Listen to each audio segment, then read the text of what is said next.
Assalamualaikum warahmatullahi wabarakatuh. Mari klik subscribe di channel ini dan aktifkan tanda loncengnya untuk mendapatkan update pemberitahuan di video berikutnya.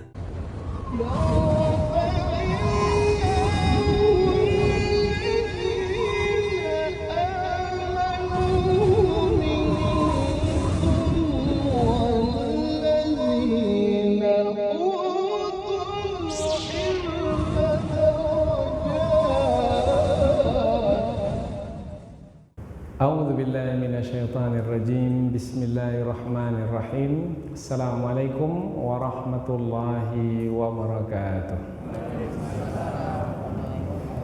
Alhamdulillahi rabbil alamin wa bihi nasta'inu ala umurid dunya waddin. Nasta'inuhu wa nastaghfiruh wa na'udzu billahi min shururi anfusina wa min sayyiati a'malina. فمن يهده الله فلا مضل له ومن يضلل فلا هادي له أشهد أن لا إله إلا الله وحده لا شريك له وأشهد أن محمدا عبده ورسوله لا نبي بعده أما بعد. Puji syukur kehadirat Allah Subhanahu wa taala yang masih melimpahkan rahmat dan nikmatnya. Kita bersyukur dengan mengucapkan Alhamdulillahi Rabbil Alamin. Kemudian tidak lupa pula bersalawat kepada Rasulullah dengan mengucapkan Allahumma salli ala Sayyidina Muhammad wa ala ali Sayyidina Muhammad. Dan bersalam kepada Rasulullah dengan mengucapkan Assalamu alayka ya Rasulullah.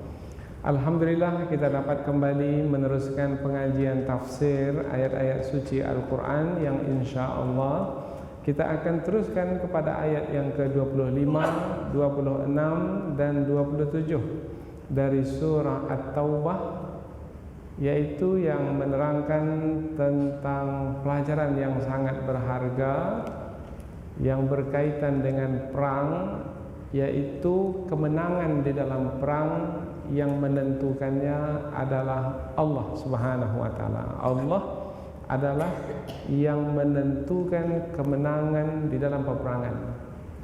Allah yang memberikan kemenangan di dalam peperangan.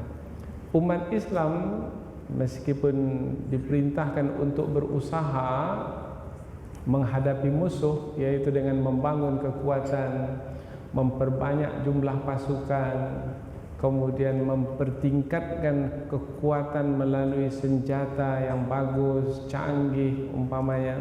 Namun semua itu bukanlah yang menentukan kemenangan di dalam peperangan menghadapi musuh. Karena yang menentukan kemenangan itu hanyalah Allah Subhanahu wa taala. Di dalam 3 ayat yang akan kita pelajari ini ada pelajaran yang sangat berharga, yaitu karena 3 ayat ini berkaitan dengan perang Hunain, yaitu perang yang terjadi pada masa Rasulullah dahulu, yaitu dipimpin langsung oleh Rasulullah pada tahun 8 Hijriah pada bulan Syawal, yaitu selesai pembukaan kota Mekah. Jadi selesai dibuka kota Mekah, tak berapa lama, lebih kurang 2 minggu setelah itu berlaku perang Hunain. Nah, 3 ayat ini menerangkan tentang perang Hunain. Pelajaran yang sangat berharga dari perang Hunain yang disebutkan dalam 3 ayat ini adalah kemenangan adalah dari Allah, maka jangan sekali-kali tertipu dan terpedaya oleh kekuatan yang ada pada diri kita, oleh jumlah pasukan yang kita miliki, oleh peralatan perang canggih yang kita miliki. Jangan sekali-kali tertipu dan terpedaya oleh diri kita sendiri, karena sebenarnya kemenangan itu adalah dari Allah. Jangan mengatakan bahwasanya jumlah musuh yang sedikit itu mudah untuk dikalahkan. Memang dalam pertimbangan angka-angka, jumlah yang banyak akan mengalahkan jumlah yang sedikit. Tetapi sebenarnya ada pelajaran yang sangat berharga, yaitu penentu dan pengatur alam semesta ini adalah Allah Subhanahu wa taala, maka orang-orang beriman jangan sekali-kali pernah melupakan Allah Subhanahu wa taala. Jangan sekali-kali pernah meninggalkan Allah. Ingat selalu bahwasanya yang memberikan pertolongan, kemenangan adalah Allah Subhanahu wa taala. Kemudian Allah berikan satu kata di sini, dari sisinya yang menghantarkan kepada kemenangan adalah ketenangan. Jadi Allah berikan ketenangan kepada orang-orang beriman yang tadinya dalam ketakutan, keadaan pasukan umat Islam kacau balau, banyak yang lari dari medan perang, tetapi Allah berikan ketenangan kepada orang-orang beriman sehingga kembali ke medan perang secara bersama-sama menghadapi musuh dan musuh dapat dikalahkan. Nah, inilah pelajaran yang sangat berharga, yaitu jangan pernah meninggalkan Allah Subhanahu wa taala. Begitu juga dalam kehidupan kita sehari-hari, jangan pernah meninggalkan Allah yang memberikan ketenangan sehingga membuat kita menjadi bijaksana, yang memberikan ketenangan sehingga kita dalam mencari rezeki menjadi bijaksana, yaitu hanya kita ambil yang halal-halal saja, yang haram kita tak ambil, sehingga kita pastikan rezeki yang kita dapatkan itu adalah berkah, keberkahan itu dari Allah. Itulah yang akan membuat kita berhasil dalam ujian hidup ini. Dan yang menentukan keberhasilan itu sebenarnya adalah Allah Subhanahu wa taala. Maka jangan pernah meninggalkan Allah. Dalam peperangan jangan pernah meninggalkan Allah. Dalam mencari rezeki jangan pernah meninggalkan Allah. Dalam mendidik dan membesarkan anak jangan pernah meninggalkan Allah. Dalam membangun dan membawa bangsa dan negeri ini jangan pernah meninggalkan Allah Subhanahu wa taala, karena yang menentukan itu pada hakikat sebenarnya adalah Allah Subhanahu wa taala. Mari kita lihat ayat ini dengan lebih dekat lagi, yaitu melalui pertama terjemahan ayat kata per kata, kemudian setelah itu melalui tafsirnya, yaitu penjelasan yang lebih panjang sehingga kita lebih dekat dengan kandungan ayat. Allah Subhanahu wa taala berfirman, a'udzubillahi minasyaitonir rajim. Bismillahirrahmanirrahim. Laqad nasarakumullahu fi mawatin katsirah wa yawma Hunain idh a'jabatkum kasratukum falam tughni 'ankum syai'a wa dhaqat 'alaykumul ardu bima rahabat thumma wallaytum mudbirin. ثم أنزل الله سكينته على رسوله وعلى المؤمنين وأنزل جنودا لم تروها وعذب الذين كفروا وذلك جزاء الكافرين ثم يتوب الله من بعد ذلك على من يشاء Wallahu ghafurur rahim. Allah berfirman, laqad nasarakumullah, sesungguhnya Allah telah menolongmu. Mu di sini adalah orang-orang beriman. Fi mawatina katsira, di medan peperangan yang banyak. Karena banyak sekali peperangan-peperangan yang diikuti oleh Rasulullah dan orang-orang beriman, dan kebanyakannya menang. Wa yauma Hunain, dan hari peperangan Hunain. Nah, tentang hari peperangan Hunain ini akhirnya menang, tetapi awal peperangan umat Islam kalah.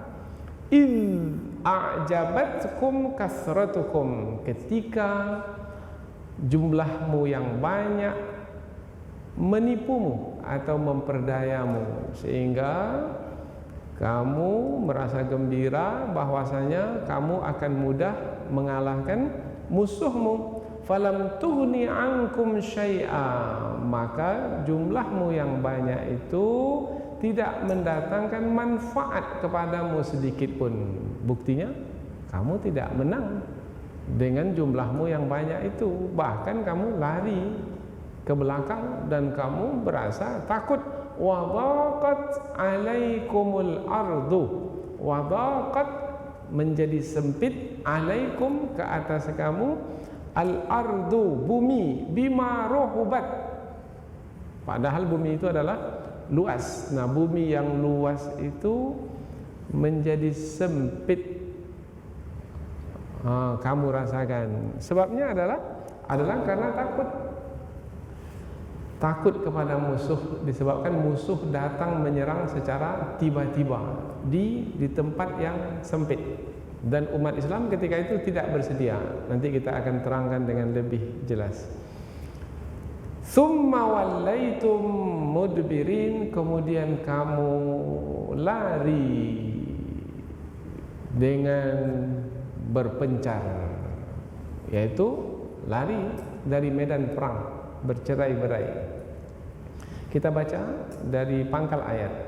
Sesungguhnya Allah telah menolongmu di medan peperangan yang banyak dan pada hari perang Hunain, ketika jumlahmu yang banyak mengkagumkanmu sehingga membuat kamu menjadi tertipu. Kononnya kamu bisa mengalahkan musuhmu yang jumlahnya tidaklah lebih banyak darimu. Maka jumlahmu yang banyak itu tidak mendatangkan manfaat sedikit pun kepadamu, dan bumi yang luas itu menjadi sempit ke atasmu. Kemudian kamu lari dari medan peperangan dengan bercerai-berai. Tapi setelah itu dipanggil oleh Rasulullah melalui Al-Abbas, kemudian kembali ke medan perang, kemudian summa anzalallah, kemudian Allah menurunkan sakinatahu, ketenangannya, ala rasulihi, ke atas rasulnya, wa alal mu'minin, dan ke atas orang-orang beriman, wa anzala, dan Allah juga telah menurunkan junudan, bala tentara, lam tarauha, kamu tidak melihatnya. Siapa yang dimasukkan bala tentara yang tidak bisa dilihat oleh manusia? Malaikat. Wa azzaba, dan Allah mengazab, menyiksa alladzina kafaru, orang-orang kafir. Oh, jadi pada akhirnya orang-orang kafir, musuh Islam itu dapat dikalahkan. Wa dzalika, dan yang sedemikian itu jazaul kafirin, balasan ke atas orang-orang kafir di dunia ini. Kita baca dari pangkal ayat. Kemudian Allah menurunkan ketenangannya ke atas Rasulnya dan ke atas orang-orang beriman, dan menurunkan bala tentara yang kamu tidak melihatnya, dan menyiksa orang-orang kafir, dan yang sedemikian itu adalah balasan ke atas orang-orang yang kafir. Ayat berikutnya, summa yatubullah, kemudian Allah menerima taubat, min ba'di dzalika, setelah itu, ala may yasha, kepada sesiapa yang Allah kehendaki. Wallahu ghafurur rahim, dan Allah Maha Pengampun lagi Maha Penyayang. Kemudian Allah menerima taubat setelah itu ke atas orang-orang yang dikehendakinya, dan Allah Maha Pengampun lagi Maha Penyayang. Jadi 3 ayat ini menerangkan tentang Allah yang memberikan kemenangan. Allah yang memberikan kemenangan kepada orang-orang beriman sehingga bisa mengalahkan musuh mereka, yaitu orang-orang kafir pada perang Hunain, yang mana pada waktu itu umat Islam di awal peperangan dapat dikalahkan oleh musuh disebabkan karena mereka terpedaya oleh jumlah mereka yang banyak, sementara jumlah musuh tidaklah lebih banyak dari mereka. Kononnya mereka akan bisa mengalahkan musuh dan mereka mendapatkan kemenangan. Mereka menyangka mereka yang akan menghantarkan diri mereka kepada kemenangan. Sebenarnya adalah Allah yang membawa mereka kepada kemenangan. Allah yang memberikan kemenangan kepada kepada mereka. Maka Allah Subhanahu wa taala melalui ayat ini memberikan pelajaran bahwasanya kemenangan itu adalah dari sisi Allah Subhanahu wa taala. Kemenangan itu Allah berikan dengan menurunkan ketenangan kepada Rasulullah dan orang-orang beriman, kemudian menurunkan malaikat yang tidak dapat dilihat oleh manusia sebagai bala tentara. Kemudian juga Allah langsung menyiksa orang-orang kafir di dalam perang Hunain. Bagaimana Allah menyiksa orang-orang kafir dalam perang Hunain?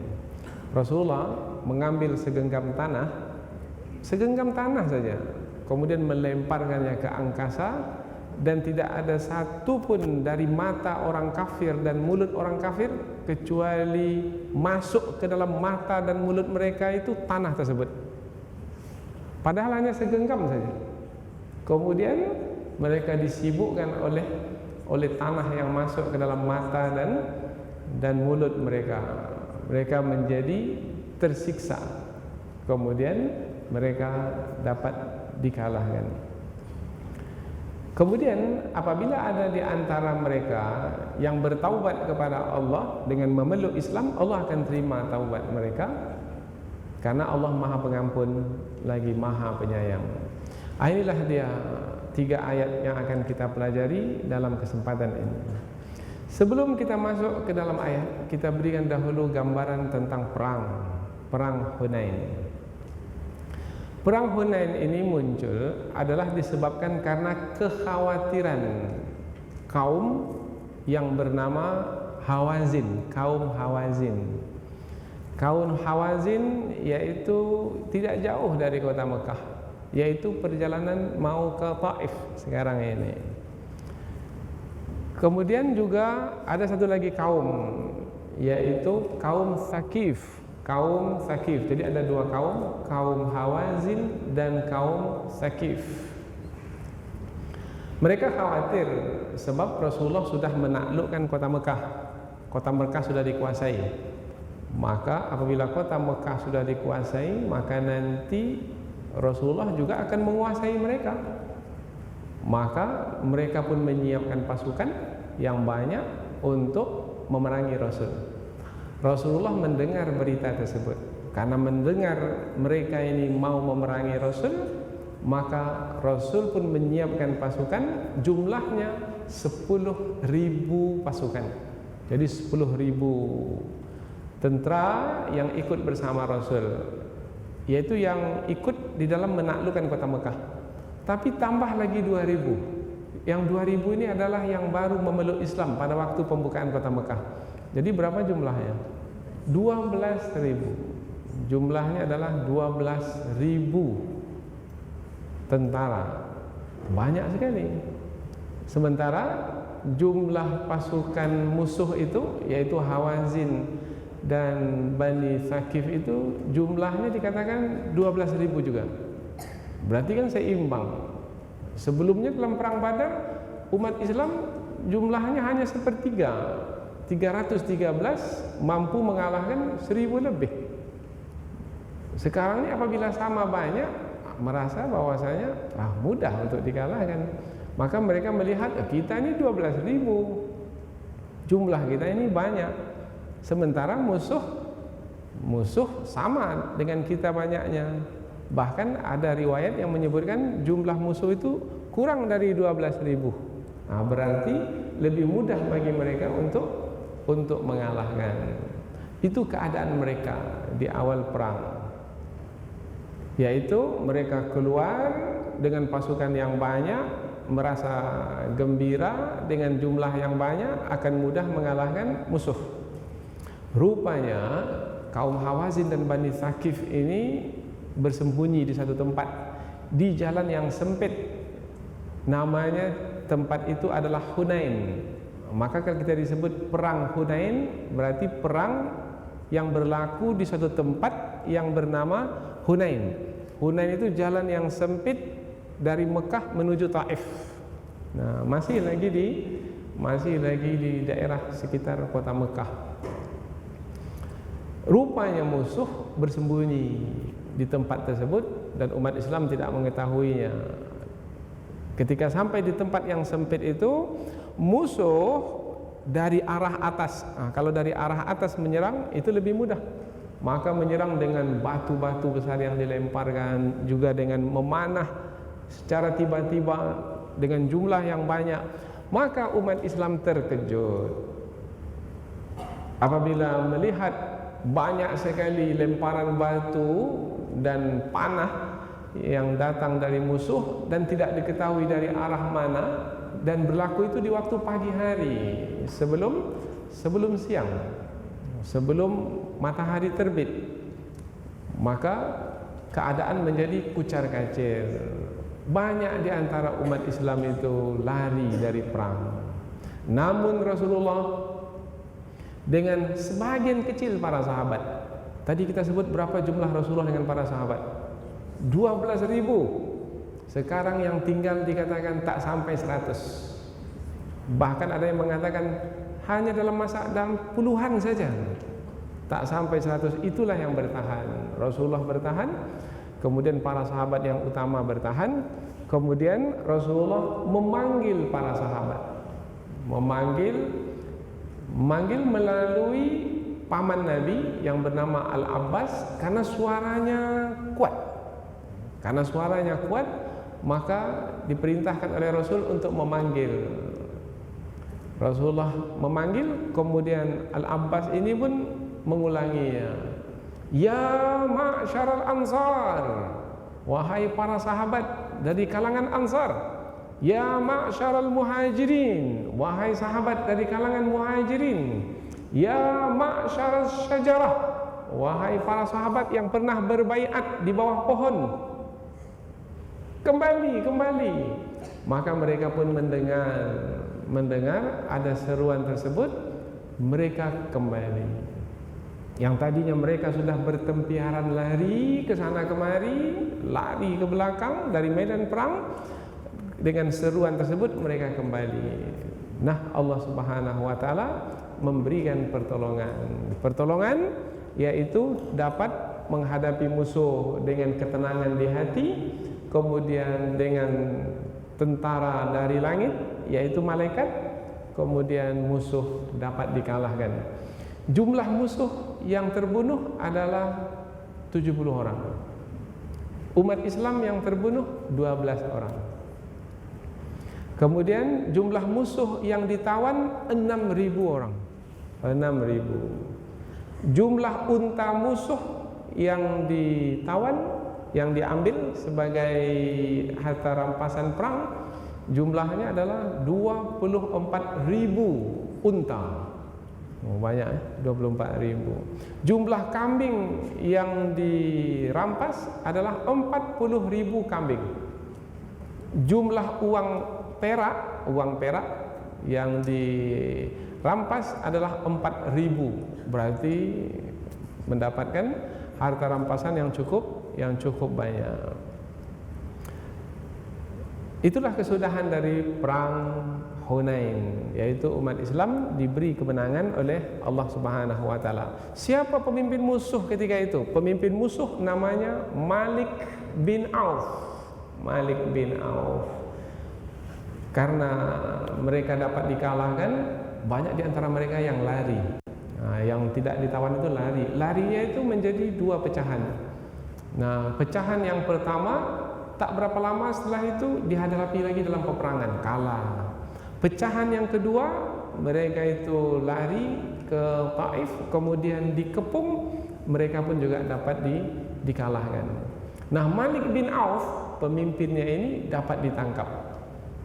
Nah, ketika ditangkap, Rasulullah menawarkan kepadanya, yaitu kalau mau selamat, maka memeluk Islam. Kalau mau memeluk Islam, akan diberi kepadanya 100 ekor unta. Kemudian dia tetap menjadi pemimpin di tengah kaumnya. Akhirnya Malik bin Auf ini memeluk Islam, dapat 100 ekor unta.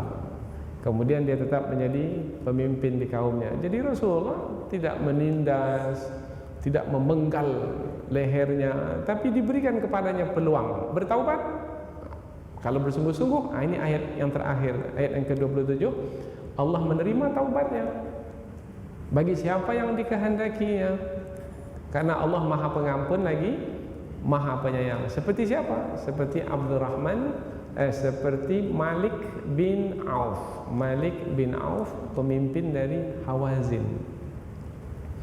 Inilah dia 3 ayat yang kita pelajari berkaitan dengan perang Hunain. Sekarang kita lihat ayat ini dengan lebih terperinci lagi, karena ayat ini kaitannya tentang perang dan cerita tentang perang itu telah disampaikan, maka lebih mudah untuk memahami ayat ini. Tapi kita akan lihat ayat ini melalui kata per kata, karena kajian tafsir mesti mengkaji juga setiap kata yang ada dalam ayat ini. Awalnya Allah mulai dengan laqad. Lam itu lam taukid, lam penekanan, menekankan. Qad harfu tahqiq juga tujuannya menekankan. Jadi ketika diterjemahkan sesungguhnya, laqad berarti sungguh-sungguh, betullah, jangan ragu-ragu lagi. Sesungguhnya betul-betul benar yang disampaikan. Apa yang disampaikan oleh Allah? Yang disampaikan oleh Allah adalah nasarakumullahu fi mawadina katsira wa yawma'in, yaitu Allah lah yang memberikan pertolongan di dalam perang-perang yang banyak yang telah dilakukan oleh orang-orang beriman, termasuk juga perang Hunain. Allah yang memberikan pertolongan sehingga mendapatkan kemenangan. Jadi jangan sekali-kali menganggap kita yang membawa diri kita kepada kemenangan. Tidak. Jumlah kita yang banyak yang membuat kita menang. Tidak. Maka yang penting yang dijadikan penekanan di dalam ayat ini adalah Allah yang telah memberikan pertolongan kepada orang-orang beriman sehingga mendapatkan kemenangan. Juga kita ini kalau kita bawa, kita kiaskan kepada yang lain, begitu juga. Umpamanya kita sakit, ada penyakit di badan kita, kemudian kita pergi ke dokter, kemudian jangan tertipu terpedaya. Dokter itulah yang menyembuhkan penyakit kita, tidak Allah yang menyembuhkan penyakit. Jadi jangan difahami sebab itu, yaitu dokter yang menjadi sebab itu yang menentukan. Tidak. Memang ada sebabnya, tapi yang menentukan sebab itu sehingga berlaku kesembuhan, berlaku kemenangan, itu adalah Allah. Ada orang yang datang juga ke dokter itu, penyakitnya sama dengan kita. Kita sehat, orang itu mati. Jadi kalau dia dokter itu yang menentukan kesembuhan, tentu setiap orang yang datang kepadanya sembuh. Tetapi ada yang mati juga. Oh, berarti bukan dokter itu yang menentukan. Ada lagi yang mengatakan sebabnya adalah obatnya hebat. Ini obatnya ampuh ini. Makan obat ini sehat, hilang penyakit saya. Maka jangan meyakini bahwasanya obat itu yang menentukan. Tidak, kita diperintahkan berusaha memakan obat, tapi yang menentukan kesembuhan itu bukanlah obat. Yang menentukan kesembuhan adalah Allah Subhanahu wa Ta'ala. Itu penekanan yang ada di awal ayat ini. Sesungguhnya Allah telah menolong kamu di medan-medan perang yang banyak. Umat Islam mulai perang Badar. Kemudian nanti banyak sekali perang. Ada perang Uhud, ada perang Bani Qainuqa, ada perang Bani Nadir, banyak sekali perang. Perang Tabuk, perang Ahzab, banyak sekali perang. Perang Khandaq, banyak sekali perang. Dan perang-perang yang dijalani oleh Rasulullah dan orang-orang beriman menang. Nah, yang memberikan kemenangan itu adalah Allah, termasuk perang Hunain. Nah, karena ayat ini berkaitan dengan perang Hunain, maka perang Hunain itu pun karena akhirnya adalah menang. Kemenangan di perang Hunain itu dari Allah Subhanahu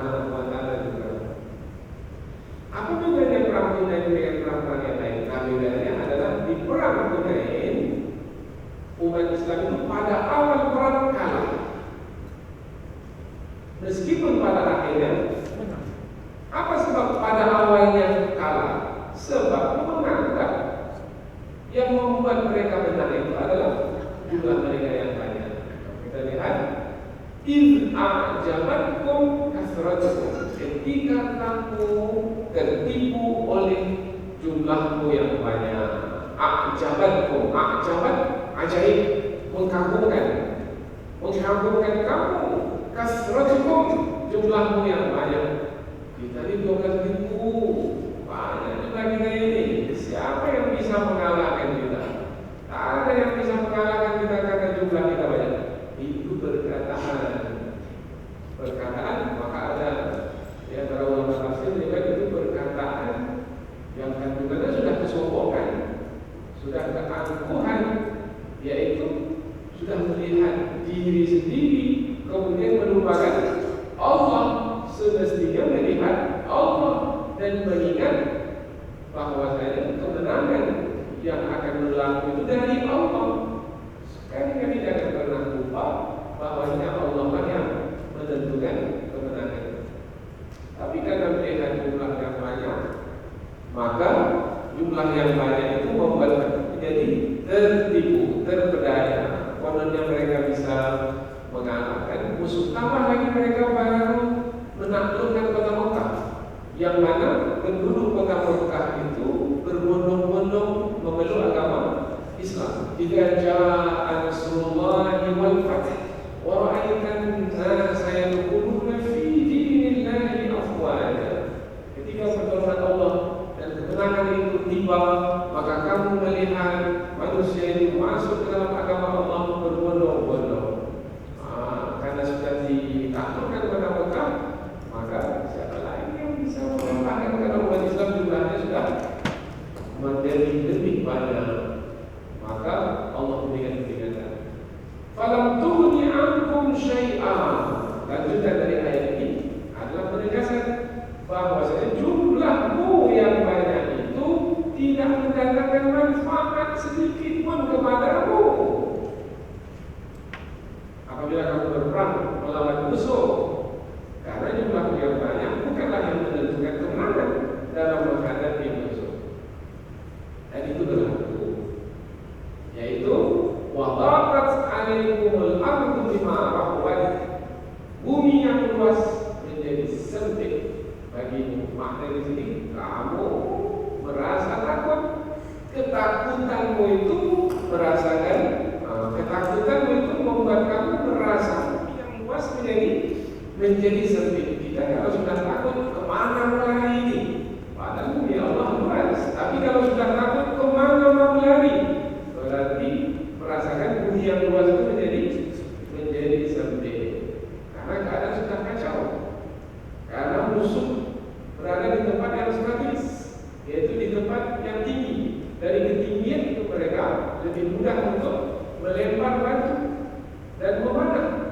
Dan jumlah mereka juga banyak. Maka bertempiaralah para pejuang Islam itu di awal peperangan, bertempiara lari. Summa wallaitum, lari mana? Lari ke belakang. Mudbirin, kata mudbirin, lari ke belakang, lari dari perang. Salah satu dari dosa besar itu adalah lari dari perang.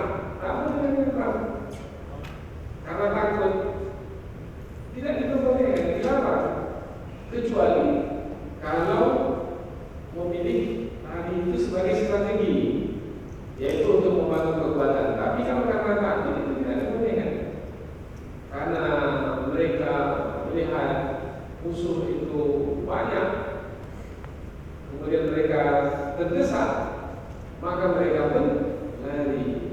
Ini keadaan di awal peperangan. Jadi Allah menggambarkan tentang keadaan umat Islam, pejuang Islam itu di awal peperangan. Kemudian berikutnya lagi, apakah seperti itu terus keadaan di sepanjang perang Hunain? Tidak, itu hanya di permulaan perang saja. Di akhirnya umat Islam benar. Apa sebab di permulaannya seperti itu? Seperti kita katakan tadi, yaitu umat Islam merasa kagum dengan jumlah mereka yang banyak, sehingga mereka tertipu, kononnya mereka akan mudah dipanggil kembali oleh Rasulullah melalui Al-Abbas, kemudian mereka kembali ke medan perang, maka Allah memberikan ketenangan. Summa anzalallahu sakinatahu ala rasulih. Kemudian Allah menurunkan ketenangan kepada Rasulnya. Tadi disebut keadaan umat Islam, para pejuang Islam dan ketakutan. Nah, dalam ketakutan sehingga berlebihan lagi, yang paling membantu ketika itu adalah untuk membangun kekuatan kembali. Yang paling penting ketika itu, yang paling berharga ketika itu untuk membangun kekuatan kembali sehingga berani menghadapi musuh adalah ketenangan. Maka Allah berilah ketenangan. Kalau disebut ketenangan, ini kan kaitannya dengan hati. Ketenangan itu di hati. Nah, ketenangan itu siapa yang memberikan? Allah Subhanahu wa taala. Karena hati itu dikuasai oleh Allah. Al-qulubu baina usbu'aini min asabi'ir rahman. Hati manusia di antara dua jari Allah. Yang tadinya mereka takut, Allah balikkan menjadi tenang. Allah berikan ketenangan dalam hati tersebut. Kemudian hati orang-orang beriman itu menjadi tenang. Dengan ketenangan maka bertambahlah keimanan. Dengan ketenangan maka semakin teguhlah keyakinan. Dengan keyakinan maka muncullah keberanian. Nah, itu penting dalam perang. Dalam perang kalau sudah gelisah, sudah risau, itu tidak akan bisa menghadapi musuh dengan bijaksana. Maka nanti akan mudah dikalahkan oleh musuh. Maka Allah Subhanahu wa taala memberikan bekal utama dan penentu kemenangan, yaitu ketenangan yang menghantarkan kepada kebijaksanaan dan keberanian. Tsumma anzalallahu sakinatahu ala rasulihi wa 'alal mu'minin. Dan juga ketenangan itu diberikan kepada orang-orang beriman. Seperti apa bentuk ketenangan tersebut? Sebabnya seperti apa? Nah, rupanya ketika sudah kembali umat Islam yang dipanggil oleh Al-Abbas tadi, maka musuh pula mengatakan, baik, sebelum kita perang secara beramai-ramai, maka mari kita perang dulu satu-satu, satu lawan satu. Nah, satu dari kami dan satu dari umat Islam. Nah, itu tawaran dari musuh. Maka disanggupi oleh Rasulullah. Baik, maka dari pihak orang-orang beriman diutuslah Ali bin Abi Thalib. Ali bin Abi Thalib melawan satu musuh. Begitu juga yang lainnya satu-satu terlebih dahulu. Nah, mereka semua memperhatikan, menyaksikan Ali bin Abi Thalib satu orang melawan satu musuh dan ditakdirkan ketika itu dengan izin Allah Subhanahu wa taala, Ali bin Abi Thalib dapat mengalahkan musuh, terbunuh musuh. Nah, ketika terbunuh musuh, bagaimana hati orang-orang beriman? Kemenangan berpihak pada kita. Itulah salah satu sebab yang membuat hati orang-orang beriman menjadi tenang. Di samping memang Allah betul berikan ketenangan di dalam hati orang-orang beriman, tapi melalui sebab yang ada di hadapan, maka lahirlah kembali keberanian dalam hati orang-orang beriman. Ketika hati itu sudah ada keberanian di dalamnya, maka Rasulullah mengatakan, sekarang satu lawan satu sudah berakhir, maka peperangan terbuka. Wahai orang-orang beriman, maju ke hadapan secara bersama-sama hadapi musuh. Nah, ketika itu diseranglah musuh itu secara bersama-sama. Musuh pun juga demikian. 70 orang dari musuh itu dapat dibunuh. Sementara dari umat Islam hanya 12 orang saja. Dan bukan hanya musuh itu dapat dibunuh, tetapi banyak yang mereka ribuan jumlahnya, 6.000 jumlahnya dapat ditawan. Rupanya pada waktu itu yang dibawa pergi ke medan perang oleh musuh bukan hanya kaum laki-laki, kaum perempuan pun juga dibawa. Mungkin mau mendapat jumlah yang banyak, maka banyak juga yang perempuan itu ditawan dalam perang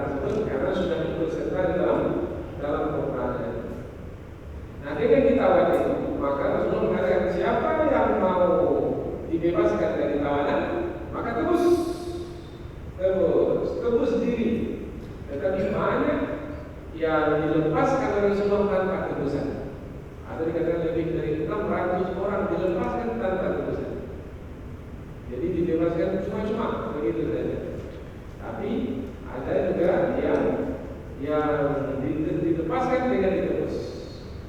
Bahkan ada lagi, yaitu dilepaskan bukannya malah mereka menebus diri mereka, Rasulullah pula memberi unta kepadanya.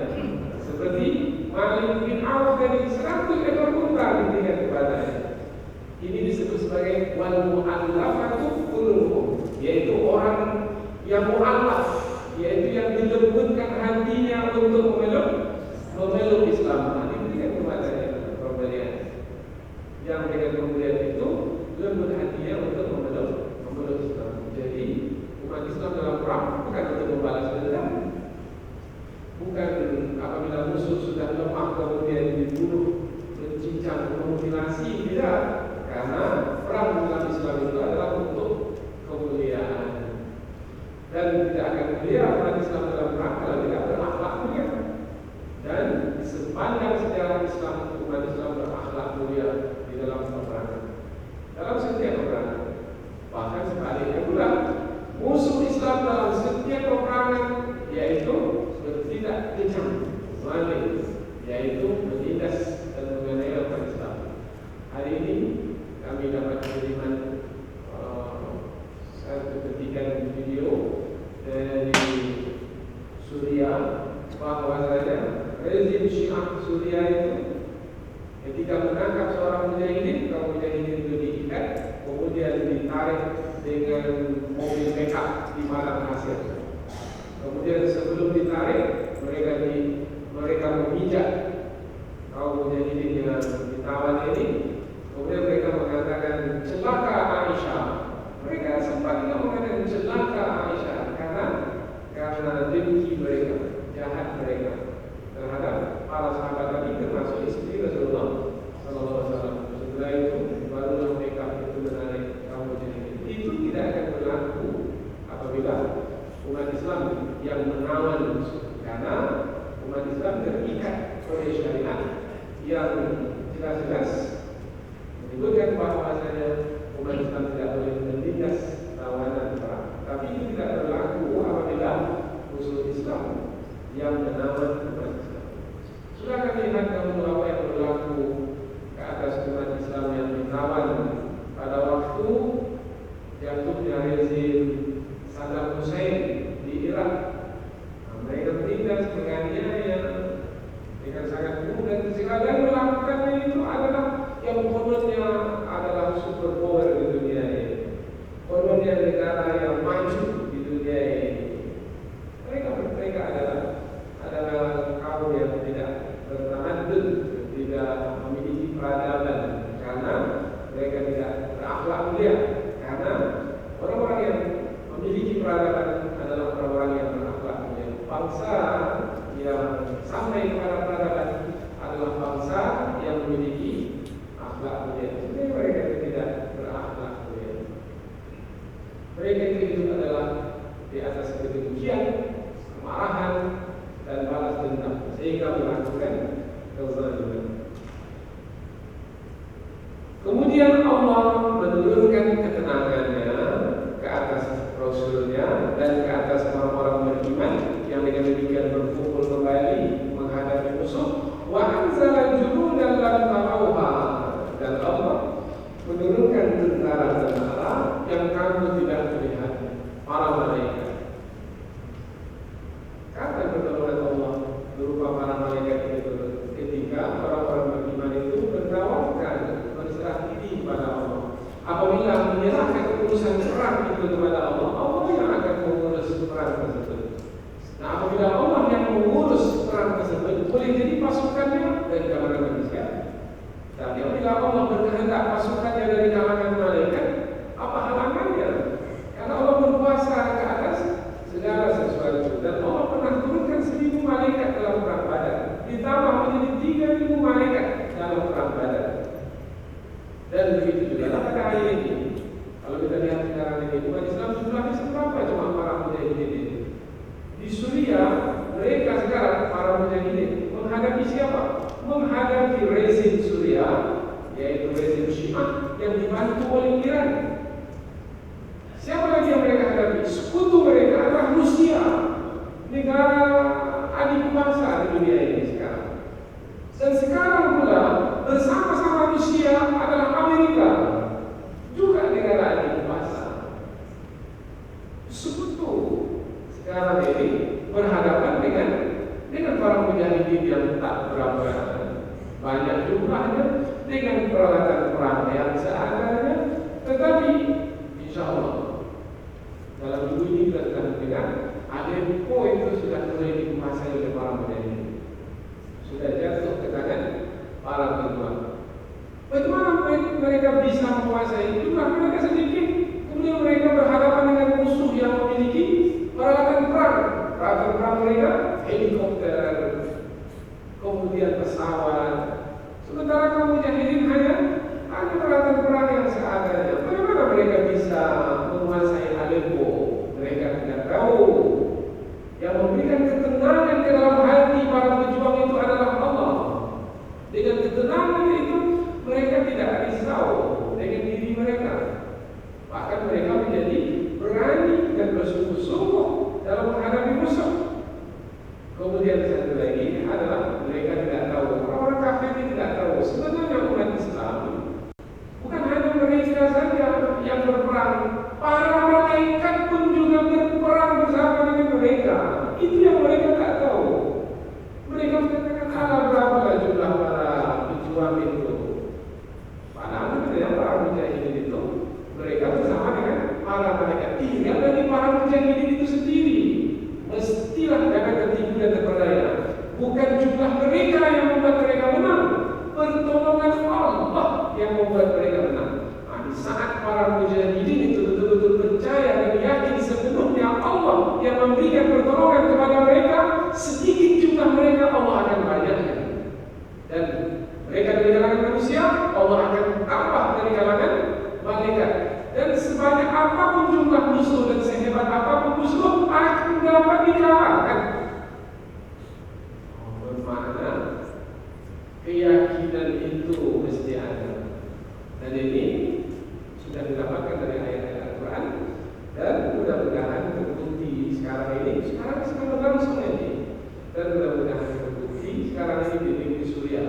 Karena ini adalah perang akhir zaman seperti yang diisyaratkan oleh Rasulullah.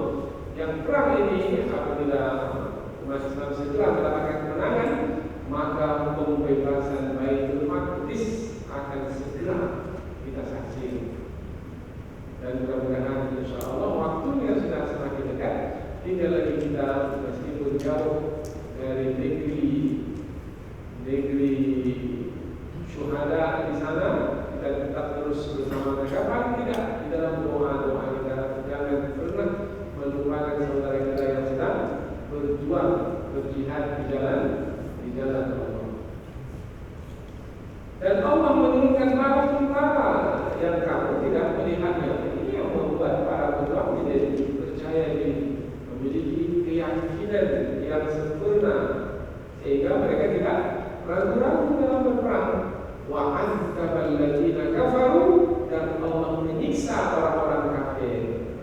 Berarti Allah sendiri ikut serta dalam melemahkan orang-orang kafir, dalam mengalahkan orang-orang kafir dengan menyiksa mereka, hati mereka menjadi gelisah, menyiksa mereka, mata mereka menjadi kabur, menyiksa mereka menjadi takut, menyiksa mereka dengan banyak yang terbunuh, menyiksa mereka dengan banyak yang tertawan. Allah menyiksa orang-orang kafir melalui tangan orang-orang beriman. Wa dzalika jazaa'ul kafirin, dan yang sedemikian itu adalah balasan ke atas orang-orang kafir. Allah menegaskan itu balasan ke atas orang kafir. Orang kafir tidak akan pernah menang. Tidak akan pernah menang. Silakan sebut dalam peperangan di sejarah Islam, perang mana yang dimenangi oleh orang kafir? Tidak ada perang yang pernah dimenangi oleh orang kafir. Ketika umat Islam itu berperang dengan keimanan dan keyakinan kepada Allah, maka kemenangan Allah berikan kepada mereka, dan orang-orang kafir sebanyak apapun jumlah mereka tidak ada. Itu sudah ketetapan Allah, itu sudah sunnatullah, dan itu sudah janji Allah. Kalau ada juga yang ragu-ragu di kalangan orang-orang beriman, itu hanya mengaku beriman. Karena orang yang betul-betul beriman tidak akan pernah ragu dengan janji yang Allah sebutkan di dalam Al-Quran. Oh, berarti ini memberikan semangat kepada kita. Oh iya, ayat yang kita baca mesti memberikan semangat. Kalau tidak, ayat ini tidak jadi hidup dalam diri kita. Kita membaca Al-Quran, memahami kandungannya untuk menghidupkan diri kita. Karena Al-Quran itu adalah roh yang menghidupkan. Tanpa Al-Quran kita mati. Wa kadzalika auhayna ilaika ruhan min amrina. Dan demikianlah kami mewahyukan kepada wahai Muhammad roh dari sisi kami. Para ulama tafsir bersepakat menyebutkan bahwa roh yang dimaksudkan itu adalah Al-Quran. Al-Quran itu adalah roh menghidupkan. Maka yang mendampingi para pejuang di medan perang pada hari ini, di medan perang sana dengan kekurangan dan keterbatasan, yang mendampingi mereka adalah Al-Quran. Mereka banyak menghafal Al-Quran, kemudian bertadarus Al-Quran, mempelajari tentang Al-Quran, membuat mereka menjadi kuat karena mereka membangun kekuatan melalui Al-Quran dengan Allah Subhanahu wa Ta'ala. Kesudahan dari perang Hunain adalah musuh dari kaum Hawazin dan Tsaqif dapat dikalahkan. Summa yatubu Allahu min ba'di dzalika 'ala man yasha. Kemudian Allah menerima taubat setelah itu, setelah perang Hunain itu, kata siapa-siapa yang dikehendakinya. Siapa yang dikehendakinya? Siapa saja yang berbuat taubat? Banyak yang bertaubat, yaitu dengan memeluk Islam. Kemudian mereka dimaafkan, mereka dibebaskan, kemudian mereka bergabung dengan umat Islam yang lainnya. Dan demikianlah akhlak mulia. Karena perang di dalam Islam tujuannya adalah bukan untuk membalas dendam. Perang di dalam Islam tujuannya adalah untuk memberi kesempatan kepada orang-orang yang belum mendapat hidayah untuk mendapat hidayah.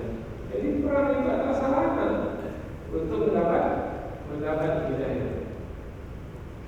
Wallahu ghafurur rahim. Dan Allah Maha Pengampun lagi Maha Penyayang. Allah tutup dengan pengampun penyayang, menyebutkan dua namanya dan dua sifatnya itu adalah untuk menerangkan bahwa apabila ada dari kalangan musuh itu yang sudah bertaubat atau memeluk Islam, disebut kata bertaubat sebenarnya adalah untuk kata memeluk Islam, karena mereka sebelumnya adalah dari kalangan orang-orang kafir.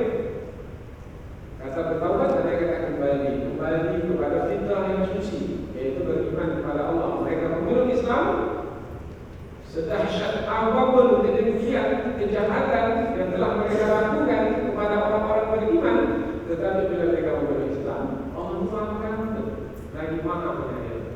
Allah terima taubat mereka kalau mereka memang bertaubat dengan sungguh-sungguh. Apabila niat dalam hati mereka ikhlas bertaubat kepada Allah, maka taubat mereka diterima. Apabila mereka memeluk Islam dengan ikhlas, maka Allah menerima keislaman mereka itu dan mereka mendapatkan kebaikan, bukan hanya kebaikan di dunia ini, yaitu terselamat dari ditawan oleh orang-orang beriman, atau terselamat dari kesusahan yang akan mereka dapatkan, karena mereka akan berada di bawah kekuasaan orang-orang beriman. Mereka juga akan selamat nanti di hari akhirat. Jadi selamat di dunia dan selamat di akhirat. Kemudian menyebutkan nama Ghafur dan Rahim bergantian sekali. Dia akan juga mengisyaratkan Allah yang akan memasukkan hamba-hamba yang dikehendakinya ke dalam surga. Karena yang menghantarkan seseorang ke dalam surga adalah ampunan dan kasih sayang Allah. Ampunan dari Allah Ghafur, kemudian kasih sayang dari Allah Rahim. Jadi ketika Allah menyebut Wallahu Ghafurur Rahim, Allah Maha Pengampun lagi Maha Penyayang, dengan ampunan dan kasih sayangnya Allah memasukkan hamba yang dikehendakinya itu yang telah memeluk Islam ke dalam surga. Akhirnya mendapatkan kebaikan dan keselamatan di akhirat. Kebaikan dan keselamatan didapatkan di dunia, kebaikan dan keselamatan pun didapatkan di akhir akhirat. Maka perang di dalam Islam tujuannya adalah untuk menjadi sebab bagi orang-orang kafir mendapat hidayah, kemudian mereka mendapatkan keselamatan di dunia dan keselamatan di hari akhirat. Berarti perang itu tidaklah buruk sebenarnya, bahkan perang itu adalah baik karena sebagai sarana dalam berdakwah. Ada kalanya sarana berdakwah itu adalah ucapan, pidato, khutbah, ceramah. Ada kalanya dakwah itu tulisan berupa buku yang dicetak dan diedarkan. Tapi ada kalanya juga sarana dakwah itu adalah perang, yaitu memerangi orang-orang yang memerangi umat Islam. Inilah dia kemuliaan dan kasih sayang yang Allah berikan kepada siapa-siapa yang dikehendakinya, termasuk kepada orang yang sebelumnya memerangi umat Islam. Inilah tiga ayat yang kita pelajari dalam kesempatan ini, dan satu lagi yaitu sebagai kesimpulan. Ketika disebut dalam ayat ini perang Hunain, berarti menurut Imam Ibnu Qayyim, perang Hunain adalah perang yang terakhir di dalam Islam. Perang yang pertama adalah perang Badar. Jadi perang di dalam Islam dimulai dengan perang Badar, diakhiri dengan perang Hunain. Maka kalau dibanding-banding, ini menurut Imam Ibnu Qayyim, dalam perang Badar bagaimana jumlah umat Islam? Banyak atau sedikit? Sedikit. Dalam perang Hunain, perang yang terakhir, bagaimana jumlah umat Islam? Banyak atau sedikit? Banyak. Dalam perang yang pertama, perang Badar, umat Islam jumlah sedikit, menang. Dalam perang Hunain, jumlah umat Islam banyak, tapi di permukaan perang kalah. Oh, berarti di dalam peperangan yang paling penting sebenarnya